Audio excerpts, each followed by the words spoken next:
Welcome to the English with Kirsty podcast from www.englishwithkirsty.com. Here I'll be sharing with you tips, information and other learning resources so that you can improve your business English.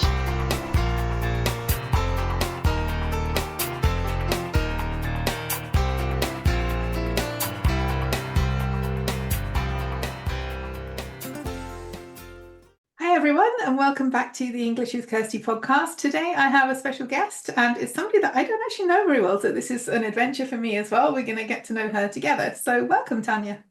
Thank you, Kirsty, and hello everyone. Hi, so maybe you could start by letting us know who you are, what you do, and what your connection with language is. Absolutely. So I'm a translator, a freelance translator, and I work from French, Spanish and Italian into English. I've also diversified in the last couple of years, and so I write copy and content in English. I have always been a lover of languages. I was very lucky to have a British dad and a Swiss mum from the French part of Switzerland. So I was brought up with French, and that really did sort of start my language adventure, which then carried on, which is why today I have several languages under my belt, and I'm not going to stop. Okay, you have plans. You're big. Oh yeah, definitely. So when you were a child and when you were growing up with the two languages, was it in the home your mum spoke French and your dad spoke German, or did you use both languages with both parents, or how did it work when you were a child? My mum and dad actually met in Switzerland. My dad was working over there, so they completely fell for one another, and my dad proposed and then brought my mum back to England. The only problem was that she didn't speak any English. So you could say that, my mother tongue initially, literally, was French because my mum didn't speak English. So she spoke to me in French. My dad's British, so he spoke to me in English. And I actually spent the first 18 years of my life in England, did all my schooling there. So English is definitely my mother tongue, but I was always exposed to French. But as happens, as soon as I went to school and everybody around me was speaking English, I didn't want to speak French anymore. But my mum continued to speak to me in French. So, when I finally left England, aged 18, I moved to Switzerland. All that French just came bursting out of me. And that's when I really did, get my fluency back in French. That's very fortunate. I always envy people who have grown up in this kind of situation because nobody really in my family speaks any other language. And for me, my story started with French as well, but I'm sorry to my French listeners, but I didn't carry on with it. At school. Well, it's never too late though, is it? Well, it's not, but I've now got German and Romanian and Portuguese, and so there's like a queue. But I was really grateful for the French because it meant that I understood. I mean, I'd always been a bit interested in languages because I thought it was fascinating to hear them on the streets and to think, okay, that's a completely different way to communicate. And then, so at school for me, it was French and German, and I continued with the German and use it now. But then, like with you, you've got another two after French. So where did they come from? Was that your time in Switzerland, or were you generally interested in adding other languages? Well, at that age, so 18, 19, I didn't have a clue what I wanted to do with my life.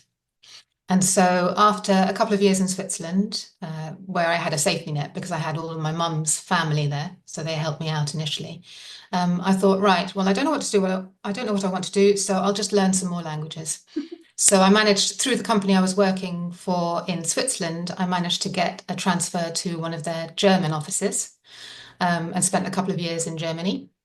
And after that, came back, thought, right, what's the next language? So I decided to go to Spain and ended up staying there for 4 years. Then thought it was time to come back. Back in the UK, I thought, I'm still not happy. Let's go to Italy. And that's what I did. So another 4 years in Italy. And I probably would have gone on, but I came back to the UK and met my partner and decided it was probably about time to settle down, which is what I did. Yeah, because you don't have to stop learning languages if you settle down, you can still carry on. No, So, absolutely. But I always say to people when they say, "Oh my God, you speak so many languages," I said, "Well, I cheated, really. Firstly, so I was brought up with two, and then I learnt them in the countries, which is just so much easier. Now that I'm learning Russian, and this is my first language where I haven't actually lived in the country, it's just a different ball game. And of course, I haven't exactly chosen an easy language." no. But I mean, there's a number of questions that come from that. Like for me, I've only ever done it that way. I've never lived anywhere else. Right. But and so it definitely takes a lot more motivation, I would say, to do it that way. But Mm. I do know people that have lived in other places, or people who choose to leave the UK, for example, and go and live in other places, and they don't, even living there with all the opportunities that are there, they don't take them. So yeah, Mm. living somewhere else is definitely beneficial if you have the motivation to do something with it. But Yeah. I'm thinking about your language combinations because you've got French and then you've got Italian and Spanish. And it's interesting. Do you, in some ways, the structure probably helps because they're from the same like language family, but then do you find did you find you had interference because there were some similarities with vocabulary or The dreaded structure? interference. Yeah. So not with French, but that could be to do with the fact that it is, a language that I've known since I was little. But yes, Italiano, it's a constant annoyance. And it really does seem that uh, they work along the same circuit. So if I'm using Spanish a lot in my work or I'm chatting in Spanish, I'll find that that becomes the dominant one. Whereas, recently I've been doing a lot of work from Italian into English. And I was chatting to a Spanish friend of mine on Zoom the other day, and lots of Italian words were coming out. And it's infuriating Yeah. because, you learn languages to a good level, and then you find that, well, I certainly find that I sort of lose confidence because I think, is one or the other just going to pop in without me even realizing? So yes, it's very annoying, So it but doesn't get any better then. it Okay, I have doesn't. It doesn't. I have this with Portuguese and Yeah. Romanian. So usually Romanian words come into Portuguese, and I just don't even notice I've done it sometimes until I think, actually, that doesn't sound. What's wrong with this? Oh, Yeah. it's a Romanian verb that's been conjugated in Portuguese. It's like what? Or sometimes the words are too similar. But I think you're right. If generally my Romanian is better, so it usually goes that way. But if Mm. I've had a class and then I speak to a Romanian friend, it does happen the other way. So, Yeah. have you got any good tips for someone who's been doing this longer? For me, Tips about how to deal with interference? how No, to because prevent it. I think I read an article sometime last year. I think it might have been a BBC one, and they were talking about what happens in the brain of a bilingual or multilingual. And it was really interesting. I didn't realize this, but basically your brain has to suppress all of the words or languages that you don't want in that moment Mm. and bring out the right one. So this is what happens. I don't know if it happens to you, but so I'll be thinking, well, how do you say that in Spanish? And then the German word will pop up, and I'll think, I didn't even realize I remembered that in German. It's very strange, but yes, so it's this suppression of everything you don't need to let the Mm. thing you do need come out. Um, and you can get sort of certain triggers that will remind you of something in one language. So yeah, it's difficult. And then don't talk about maintaining or improving languages. Once you speak several, it just becomes almost impossible. But I have a tip for that, and that's allocating 1 day per week to each language. And I find that if I do that, so everything I do, mostly everything, I will read in that language, listen to podcasts, watch Netflix series, talk to people in that language, even write sometimes. And I find that that habit really does help to maintain my languages. Um, what about you? Is that the sort of Oh, thing that you do, or is it a bit more random? it's a bit more. I guess somebody I was talking to, and she was saying it's like having children. Especially, I mean, I don't have children, so I have no idea what it's like having children, but I have my languages are different ages. Um, Mm, so I guess like Portuguese is the baby of the family, so probably gets a lot more attention because I have regular classes like 4 times a week. So that's going to give it more attention because I really dislike the initial stage. yeah. Um, I have the motivation to push through it, but that's only because I know that something better is on the other side. So Mm, I guess I try to do something every day in each of them, but also try to make activities that are not just I'm going to practice my language skills. So like I might next week I'm going to attend an event in Portuguese, like a webinar, or I might for my podcast feed, for example, I have content in all of the languages just so that one doesn't get neglected because what German needs, being my strongest language, is different from what the Portuguese needs. The German needs to mm, be more challenging, it needs to be more specific to my role. yeah. I'm not a translator, I'm a language trainer, but I use German in some of my sessions for beginners or lower Mm, intermediate learners if I'm going to explain something. Sometimes it's easier to do it in German or talking with HR departments to organize courses, so I use it professionally. So that's a different kind of language need. yeah. But I try to have some things that, like some hobbies that I try to do in the other language as well. So, Mm, like if I want to listen to meditations or if I want to, I don't know, to do something in and keep a language for that. I think it's good to have these skills in all of the languages because if something is important to you, you want to talk about it in any language, but to kind of outsource some of the stuff that I'm going to do anyway and not just do it in English to make it because I only have so much time in the day. So yeah. things that don't need to be done in English in my free time, I try not to do them in English and to share them between the different languages. Yeah, that's a great idea. I do the same with my daily workouts. So with YouTube, there's so much free content. So I will choose, like Monday is my French day, so I'll choose a French cardio workout and then a French yoga one. I've got my preferred sort of French yoga instructors. No. So yeah, that kind of thing really helps as well. I mean, these days we're so lucky. If I think Mm, back to when I was in Switzerland in the late 80s, there weren't, people didn't have computers at home. We didn't have smartphones, obviously, and access to content in other languages, there wasn't. it was so hard. Yeah. So these days people have it a lot easier. But obviously there's still the barrier of motivation, of discipline, consistency. But for me, my main two things are definitely adaptable consistency. So it doesn't mean I have to do, a required amount of time, but as long as I do just a little bit based on, my other priorities that day. And then habit stacking. So, listening to languages, podcasts in my different languages while I'm walking the dog, or Mm. anything I can do 2 or 3 things at a time.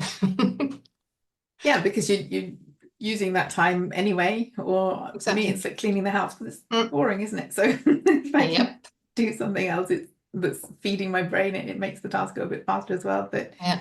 I think it's good to see how you can make it so that you're actually doing something you want to with your language and doing something you need to do or doing something that's interesting for you. Mm. So you have 7 days in the week, you have your main working languages. Does this include your German and Russian as well? Do they have a day each or Absolutely, they do. They do. Yeah. I mean, once I get past 7 languages, I'm not sure how I'll got a problem, haven't organize you? that. But yeah, I mean, Russian is still, very basic, and I've had to accept that although it's not exactly on the back burner, even if I just do 5 minutes of Duolingo a day, that's still keeping it there. Hmm. I'm still reading the Cyrillic alphabet. I mean, it's so difficult, but there you go. It will get there, and there will be a point in a year or two when my daughter goes to uni, that I'll have more time. So it's not that I'm giving up. It's literally I'm accepting that I can't dedicate very much time to it. And, the languages I already know, they are my priority, especially my working languages. But as we know, whether we're translators or not, if it's the speaking that you lose so quickly, that fluency in speaking that just seems to go straight away. We can still read well, understand well, but getting those words out spontaneously. So it is so necessary to have conversations. And these days with, Zoom or whatever you use, it's so much easier to just chat to people and keep that fluency going. And how do you do that then in terms of your working languages? How do you, I know you're not translating into them, but how do you make sure that you keep up to date, keep your fluency, keep knowledge in the specific areas in which you're working? So in terms of spoken fluency, well, I'm lucky that my mum's just around the corner. Oh, that's so good. Okay. We speak French pretty much every day, or should I say franglais. And then I have a weekly chat with a friend of mine in Germany, in German. I also have, well, most weeks, a chat with a Spanish friend of mine who lives in Barcelona. Italian, I need to make an effort to try and find some kind of conversation group because that's the only one I'm not using regularly. But yeah, so I've got it pretty much sorted. Regular conversations, and it's not that hard, and it's always an option to do sort of half of it in the language that you want and half of it in the language that your language partner wants. I think that works so well. So with my German friend, she's actually from Kazakhstan, but has lived in Munich or near Munich for the last 10 or 11 years, I think. Shout out to Mira. Hello. When we first started chatting, she wanted to learn Spanish. So I'm helping her with that, and she can help me with Russian, although we're concentrating on German at the moment. So yeah, just finding colleagues, and these days with LinkedIn and all these other platforms, it's quite easy to. And organizing weekly chats can make all the difference in improving or maintaining your fluency. Yeah, and I think it's also good to kind of figure out what works and find out what works with each one because for me, I do have a few friends with whom I do that, but others, like our language is Romanian or our language is English. I don't just take, I give back as well. But with different people, I think sometimes it kind of just, if the difference is too big, or like one of my Romanian friends said, well, I've got a lot of English speaking friends who don't speak Romanian and you do, so I'm happy that we speak Romanian. So I think you have to be at a certain level to do that. Otherwise it is a little bit, well, it's not so exciting for the other person if you can. No, exactly. So, Yeah. Unless they're a tutor, and yeah, that's what otherwise they're it's a for. bit unfair, I think. I agree. So I tend to wait until I can at least have a reasonably interesting conversation before I do that. But yeah, sometimes like we have, we tend to do it the other way. We say, well, okay, this is English day and then this is German day, or so we have the whole conversation in one language, but there's no reason why you can't do half and half, like you said. Some friendships tend to work better in one language, or I don't know. I think it's good to switch it up and just find what, as long as everyone feels okay and that everyone's getting something from it. I think there's so much that you can do, and we don't have advertising on this podcast, but this seems like a good time to mention the language events that I run as well. They are free. They are for people who like languages, and for you, maybe you can find an Italian exchange partner if you come one time. They are once a month, and they are usually the third Thursday of the month, which is hard to say, but so it's today as we're recording. But yeah, if either you or anyone who's listening would like to come along to those, we don't just look for language exchange partners. We also talk about how we're learning, if we've found a new resource, or if you have questions, or the kind of things we've been talking about today, really. So yeah, come along. If you want to know more about that, you can find me on LinkedIn, and I post all the details there, or my englishwithkirsty.com newsletter has the details as well. So yeah, I think it's really important because it's it brings the theory into practice to Mm. have friends, and it's also good for the motivation. Like if I know that if I have a friend who sent me a message and then I have to reply to her, it's like I want to reply to her, but if it was just, oh, do some language practice on your own, I might think, tomorrow's also another day. But if you know somebody is waiting for an answer, then you feel a bit more inspired to do it. Yeah, I agree. Do you use any apps for your languages? Um, Not really.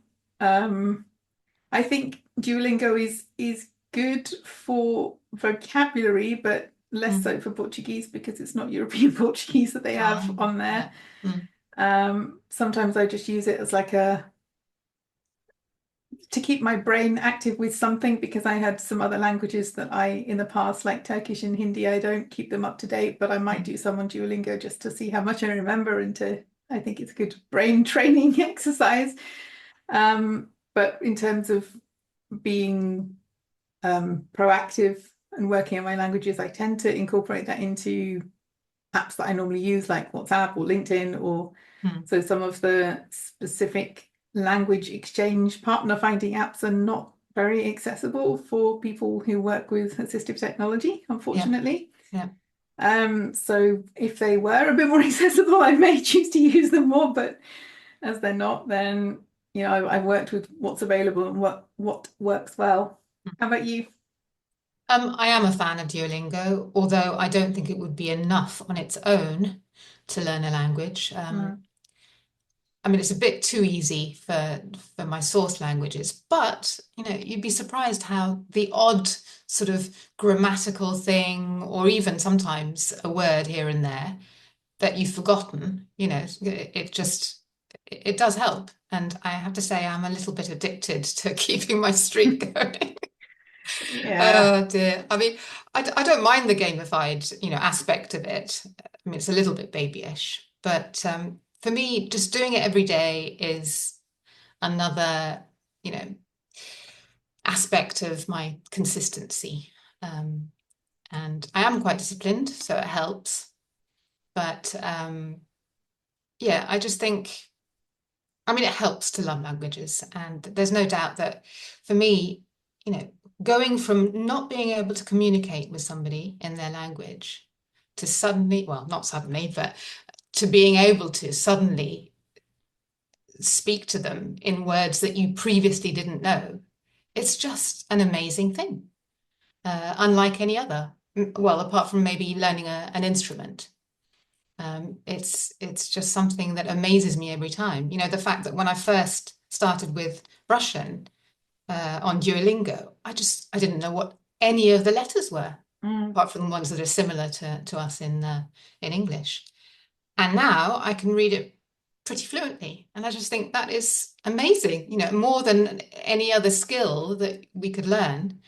Um, so yeah, it's something that I will never tire of. And as I wrote in my description that I sent you, by the time I'm 100, I want to know at least 10 languages. Well, you're well on your way. You'll have to I have don't like a know. I don't know if you know the polyglot, Steve Kaufman. I think he's a Canadian. No. He has a YouTube channel. He speaks 20 plus languages. And yeah, he basically releases a video or two every week on various aspects of his language learning. And I think he's a real model. I think he's coming up to 80 now, 80 years old, Wow. and he's still going strong. And yeah, a real inspiration to anybody, because so many people think, oh, I'm too old to learn a language, but that's absolutely not the case. And I think the science backs that people who speak languages or learn languages have very different brains, and it really does fire those brain cells and keep them healthy, I think. Yeah, and I think it also gives you, I mean, maybe some things are harder as we get older. I mean, in my 40s, I started Portuguese in 2023, and yeah, maybe, but I think it's not just the age of our brain, but it's also like the other things that we have to do. But at the same time, Mm. we have so much more autonomy as adults Yeah. to design a learning experience that is interesting and fun. And okay, maybe some parts aren't so much fun when you're at the beginning, but we can make it suit our needs much better than you can when you're a child, because you have Yeah. to do what everyone else is doing. So I think there's so much, so many opportunities for us to be a bit creative with it. And I I love working with people who love languages and who maybe, Mm. because if that's there, I work a lot more with translators nowadays, and people who are interested and who are really motivated to learn and express themselves as well as they can in the additional languages, which in the case of my training is English. But Mm. if you really are interested in doing something, then that motivation keeps you going, and it's something that can actually help you to develop your brain as well. I think, people who are like this guy that you're talking about, it's good for being sociable as well. He's probably got a lot of contacts that way that Mm. he can speak with in his 10, what Mm. did you, 20 languages. Yeah, And so, yeah, giving your brain something to work on, having a good social life. Yeah, there's lots of positives. absolutely. And I just think that, linguists especially, I've been amazed by how much we are learning every day, and that motivation to learn new things, new skills, to improve is really quite marvelous, I think, in this network of people that I've made over the last couple of years. And it's reassuring because, how many people think that once they've left school, that's it, learning has finished. Mm. And that's cutting off so many opportunities, whatever it is, whether it's a new skill or a language, or, there's always something to learn. So people who are not willing to or unable to for whatever reason, yeah, I think they're missing out. Yeah, and I think people are missing out who say, "Oh, everyone speaks English. You don't need to Mm. learn other language." I just say, "No, you don't understand." Mm. But for I mean, I you, know not everybody is, talented or uh, interested when it comes to languages. but I But think it's not only talent. I think sometimes it's a bit of a cop out when people say, "Oh, yeah, but you were just good at mm, that. That's why." But no, I actually work really hard. I I may have some skills that make it easier, but anyone who's got any additional language to a decent level has put in a lot of work and mm, effort, mm. time. But for How do you you, find the sort of accent part of your languages? So I think of my mum, for example, who has been in the UK longer than she was ever in Switzerland, and she still has a very strong French accent, which people love, and it's part of her. mm, Do you work hard to remove your English accent, or do you like it? I am flattered when people say that I don't have one. Mm. I'm also amused when people say that I have like a geographical accent, like apparently my Romanian sounds like I come from a specific place, which is where most of my friends are from. So yeah, Wow. I mean, I know that I do say some things in a way that sounds English. I don't think we can completely remove our accent. I don't think I don't know, it's a bit hypocritical really, because I would like to, um, Mm. but I also understand that that's not possible, and the most important part is to be understood. So I think Mm.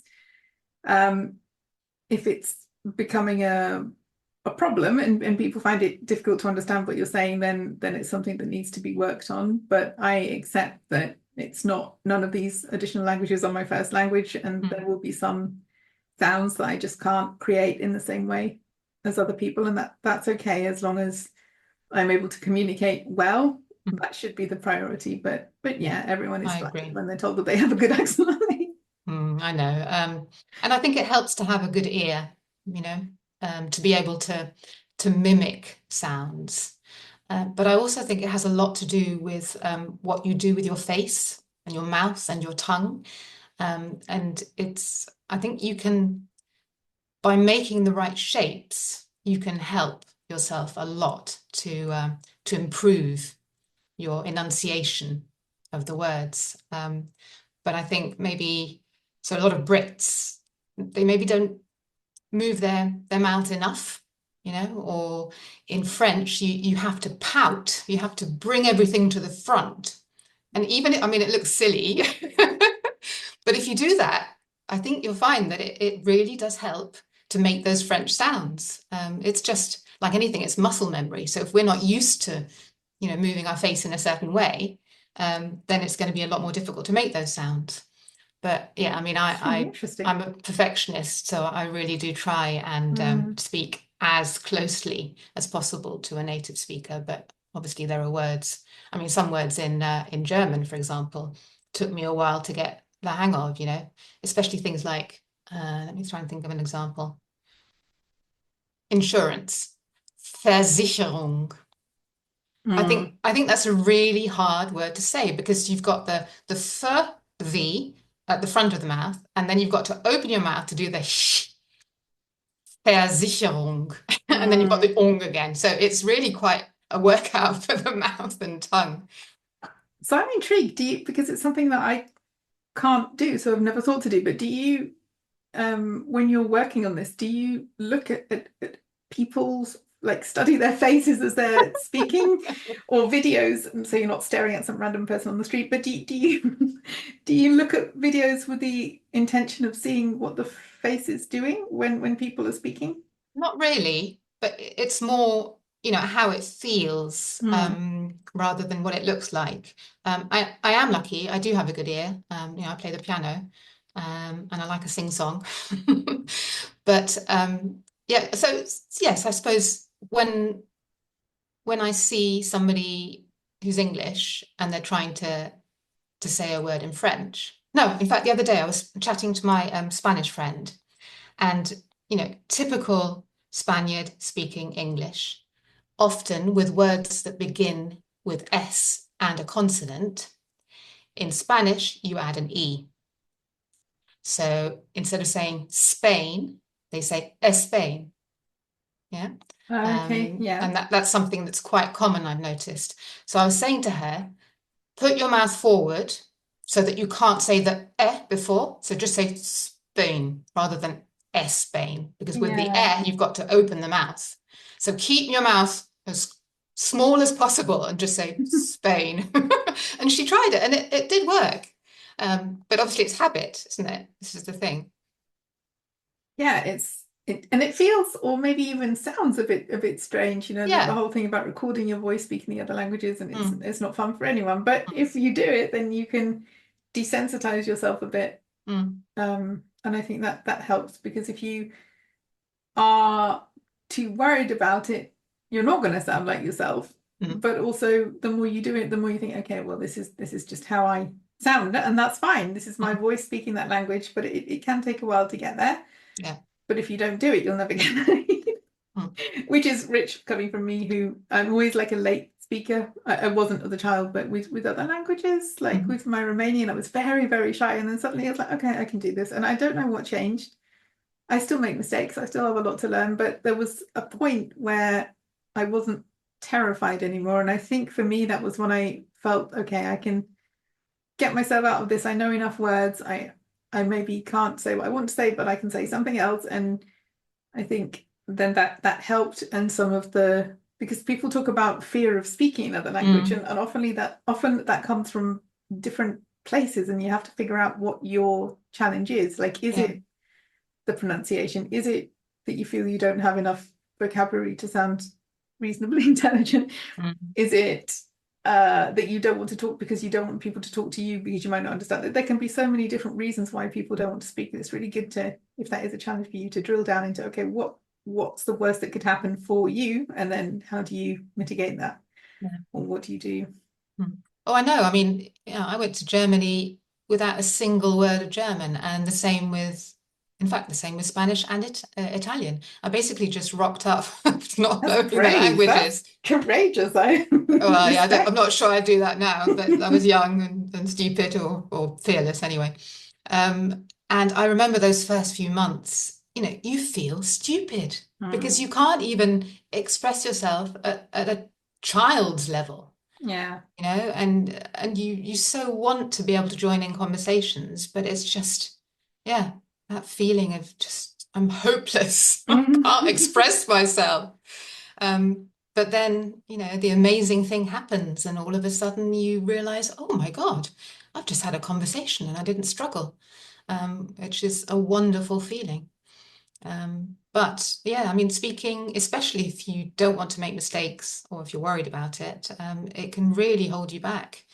So you just have to let it out and don't worry about it because And otherwise sometimes, you're not going to learn. yeah, I mean, the best thing you can do sometimes, I haven't managed to find one in Portuguese, but Mm, with German, when I was just beginning, find someone who doesn't speak your mm, first language, because sometimes it can be quite intimidating. I've got lots of Portuguese friends whose English is amazing. mm. But when I was younger, I met, I had a friend, um, a German friend whose English wasn't amazing. It wasn't really a thing. So German had to be our language. And I probably learned more with her than with people who could speak English really well because I had to do it. But Mm. somehow the inhibitions were also not there because I knew that it had to be me.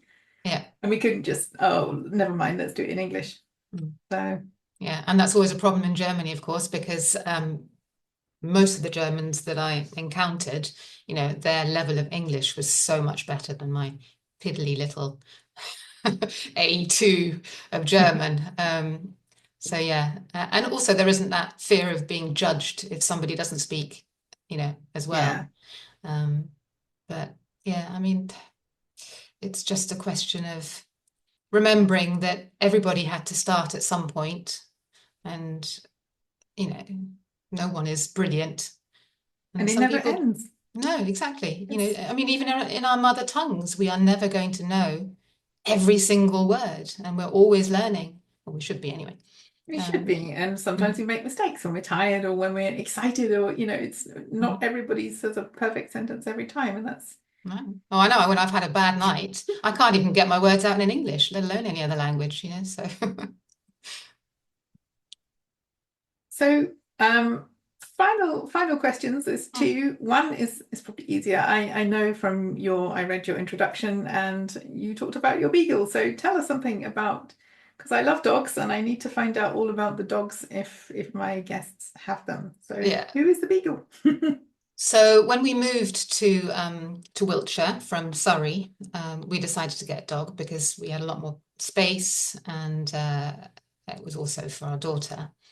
Um, so I did a bit of research, quite a lot of research actually, and decided on a beagle, even though we did know that they are renowned for being stubborn, in quotes. But they're so Yeah, sweet. so yeah, we got Roxie, yeah, about 4 years ago, and it has been quite a journey.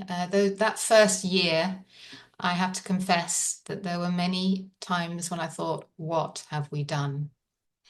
Because she was quite bitey Oh. and very energetic and took up quite a lot of time. But now, yeah, we wouldn't be without her. And it's also led to another specialization for my translation work because, I made a point of learning a lot about dogs in general, but also specifically about the Beagle breed, so that I could understand her and her little quirks and foibles. And to improve the relationship, because with a beagle, you can't expect the same level of obedience as from a retriever or a Labrador. They're in their genes, they are hunting dogs. They've been trained to run ahead and find prey and then bay for their humans to come and find them. So it's not the sort of dog that is going to walk to heel Mm. and look up at you for instructions. They're very independent and they go off and find things for us. And they bay. That is what they do. So it has helped a lot to find out about her. And, it also made me realize that I love everything to do with dogs and dog behavior. So I've done a lot of work on, finding out about it, learning about it, and it's something that I really enjoy. So there you go. And Getting a you offer dog. that Yes, I do. Yeah. so in all of your language, like do you do I think it says, does it say canine and feline care on your That's right. profile? Yeah, yeah. Whether it's behavior or diet, we feed Roxie raw, which can be a bit controversial, but it suits her absolutely to a T. And it's good to know that she's eating, proper, unprocessed food. Mm. In the same way as we do, or I try and do. I don't know about my family. So yeah, it's led to this new world that I've learnt about, and it's super interesting. That's really interesting that you've got your, your passion for languages is your job because you're a Mm, translator, but also your specializations are also things. I mean, that's the best way to do it, isn't it? Because if you don't mm. care about something, you're not going to put in you're not going to want to work on it. But it's really cool how you can bring these things together. Yeah, I mean, when I started, I was a bit of a generalist because, you never really know the sort of thing that you're going to enjoy translating. But Mm. I have definitely gravitated towards sort of marketing texts because I do like to be more sort of creative. I mean, I'm not a technical person. I certainly wouldn't consider legal or, patents or anything like that. It's not my kind of thing. But getting creative, yeah, that really, I love it. It's such a challenge, to write creatively, to turn something. I mean, French and Italian in particular, they're very wordy. French was the language of the courts, so it's very flowery. So changing that, transforming it into the way that English people speak or write, which is very succinct and to the point, and no fluffiness. Mm. That's a real challenge, but that's part of what appeals to me. Um, yeah, it's fun. It's hard. Sometimes I'll have to go away and it won't come to me until 3 o'clock in the morning. And then suddenly it's like, yes, that's the word or that's the phrase. So it's a lot of fun. I enjoy that Especially if part of it's it. creative in the first Mm, place. It's something that's creative in French, for example, with a, I don't know, an expression or mm, something clever with the language, than to mm. find something equally um, exciting or emotive or Yeah. yeah. And then there's wordplay, which is a whole Mm. other area. It's the way we say things in English is the different idioms, different sayings. It's great to try and find something that has the equivalent effect in English. And humor as well is Mm, in mm. advertising to try and Yeah, convey, and yeah, even yeah. different types of humor that's just not funny in another language, but you have Mm, to find some way of mm. yeah. I mean, sometimes you can't get the equivalent, or exactly the same, so you have to find something that's close enough. And other things get lost in translation, of course. There's no avoiding it sometimes, but Mm. yeah, it's not like many people think. It's not just replacing one word in one language with another word in Yeah. another. It's an art translation, and unfortunately, with the AI hype, public perception of what we do has really been affected. So we know what we do and how Mm. difficult it is, but most people don't. And if they think that a machine can do it, then that really is going to harm the industry. But anyway, I won't go on about AI because a lot of people do. Yeah, no, it's a relevant topic that Mm, comes up in most of the networking sessions that I run and I the bet. meetings because yeah, people are concerned about it. People want to, they have different responses, but ultimately, it is something that is affecting people's livelihoods and jobs. So, but so for people who are listening to this, if people want to connect with you, is the best Mm. way LinkedIn for this? LinkedIn, yeah, definitely. That's the only social media platform I'm on. I Okay. can't I can't handle anymore. I It's had more and then time at the consuming time I've enough. deleted them and closed them or can't be bothered with them. But yeah, it's Yeah. LinkedIn is a good place to be at the moment. I Mm, hope it stays that way. yeah. I've met a lot of really cool people there and many podcast guests. So it's I serving them well. bet. And Yeah. customers too, but yeah. So yeah, thank you for your time. It's been really good to talk about all the language topics with someone who is as enthusiastic about them as I am. It's been really good to find out what you do because there are some ideas that you have I haven't tried, I haven't thought about. So I've got some ideas from this as well. And yeah, thank you for coming on the podcast. Oh, thank you so much for inviting me. Do you know that this is my first appearance as a podcast guest? First of many, I'm sure. Now you've done it, you can. Absolutely. Yeah, I'm going to be on a roll now. Yeah. All Well, right, it's a great Kirsty. way to have conversations that I would never have as well. So I love this part of my job or what I'm doing as well, because I get to talk to some really interesting people, and I hope that for the listeners it was interesting too. So Hopefully. yeah. Have a great day, everyone, and we'll be back next week. Thank you. Thank Bye. you. Bye. I hope you enjoyed this episode of the English with Kirsty podcast. If you have any questions or comments, my email address is kirsty@englishwithkirsty.com, or you can go to www.englishwithkirsty.com/podcast, where you'll find information about the individual episodes.